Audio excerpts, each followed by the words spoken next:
علامہ بیضاوی تفسیر بیضاوی کے اندر فرماتے ہیں، یہ علامہ بیضاوی کوئی عام مولوی نہیں ہے، بہت بڑے محدث ہیں، بہت بڑے عالم ہیں، بہت بڑے فقیہ ہیں، اور تفسیر بیضاوی کوئی عام کتاب نہیں ہے، بلکہ اس کو کوئی عام مولوی پڑھ بھی نہیں سکتا ہے، پڑھا بھی نہیں سکتا ہے۔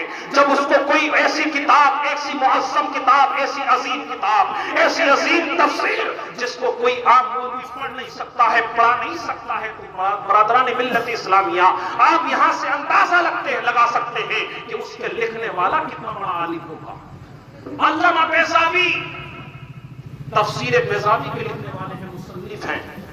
آپ تفسیر بیضاوی کے اندر فرماتے ہیں کہ تقویٰ کے 3 درجے ہیں، 3 درجے، تقویٰ کی 3 منزلیں ہیں۔ پہلی منزل کیا ہے؟ تقویٰ کی پہلی منزل ہے، برادران ملت اسلامیہ میں نے آپ کو بتا دیا کہ متقی لوگ جنت میں جائیں، متقی لوگ، پرہیزگار لوگ ہی جنت کے حقدار ہیں۔ لیکن متقی ہے کون؟ پرہیزگار ہے کون؟ تو برادران ملت اسلامیہ متقی وہ ہے جس کے اندر تقویٰ ہو۔ اور تقویٰ کی 3 منزلیں ہیں، جب تک وہ 3 منزلیں حاصل نہیں ہو سکتی ہیں، تقویٰ کی منزل پر کوئی انسان پہنچ نہیں سکتا۔ 3 منزلیں کیا ہیں؟ جن کو ہم حاصل کریں تو ہم متقی بن جائیں، اور جو متقی ہو جائے وہ جنت کا حقدار ہو جائے۔ برادران ملت اسلامیہ علامہ بیضاوی تفسیر بیضاوی کے اندر فرماتے ہیں، پہلی منزل تقویٰ کی یہ ہے کہ اللہ اس کے رسول پر ایمان لانا، کفر و شرک سے اپنے آپ کو بچانا۔ تو پتہ چلا برادران ملت اسلامیہ کوئی مذاہب باطلہ سے تعلق رکھنے والا، کوئی بدعقیدہ متقی نہیں ہو سکتا ہے، کوئی رافضی برادران ملت اسلامی متقی نہیں ہو سکتا ہے، کوئی جو ہے گستاخ صحابہ، کوئی جو ہے برادران ملت اسلامیہ متقی نہیں ہو سکتا ہے، کوئی دیوبندی متقی نہیں ہو سکتا ہے، کوئی وہابی جو ہے برادران ملت اسلامیہ متقی نہیں ہو سکتا ہے، غیر جو ہے مذہب سے تعلق رکھنے والا کوئی بھی انسان ہے، چاہے نماز پڑھ رہا ہے، روزہ رکھ رہا ہے، لیکن اس کو متقی کا درجہ نہیں مل سکتا ہے، اس لیے کہ اس کا عقیدہ خراب ہے، اور جس کا عقیدہ خراب ہوتا ہے اس کا ایمان نہیں۔ برادران ملت اسلامیہ تو پہلی منزل ہے تقویٰ کی کہ اللہ اس کے رسول پر ایمان لانا۔ دوسری منزل کیا ہے؟ علامہ بیضاوی تفسیر بیضاوی کے اندر فرماتے ہیں، دوسری منزل ہے تقویٰ کی کہ اعمال صالحہ کو اختیار کرنا، اچھے اعمال کرنا، اور معاصی اور گناہوں سے اپنے آپ کو بچانا۔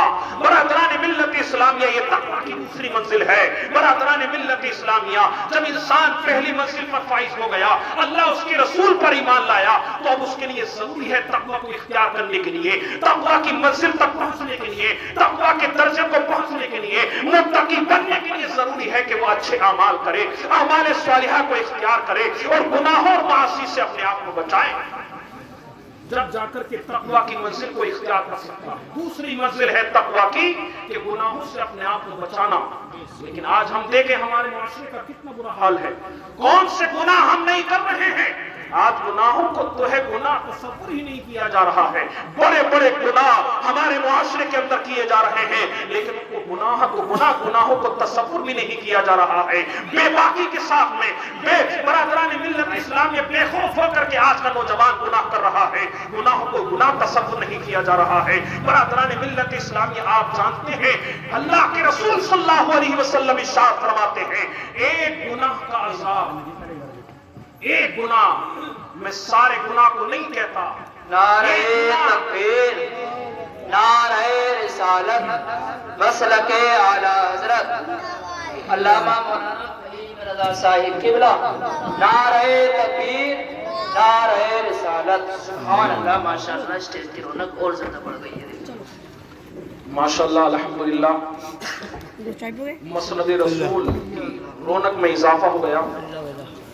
حضرت علامہ مولانا فہیم رضا مرکزی صاحب پوری شان خطابت کے ساتھ تشریف فرما ہوئے ہیں۔ میرے بعد میں بالخصوص بھرپور خطاب حضرت کا آپ کو سماعت کر کے یہاں سے جانا ہے۔ میں اپنی گفتگو کو سمیٹنے کی کوشش کر رہا ہوں۔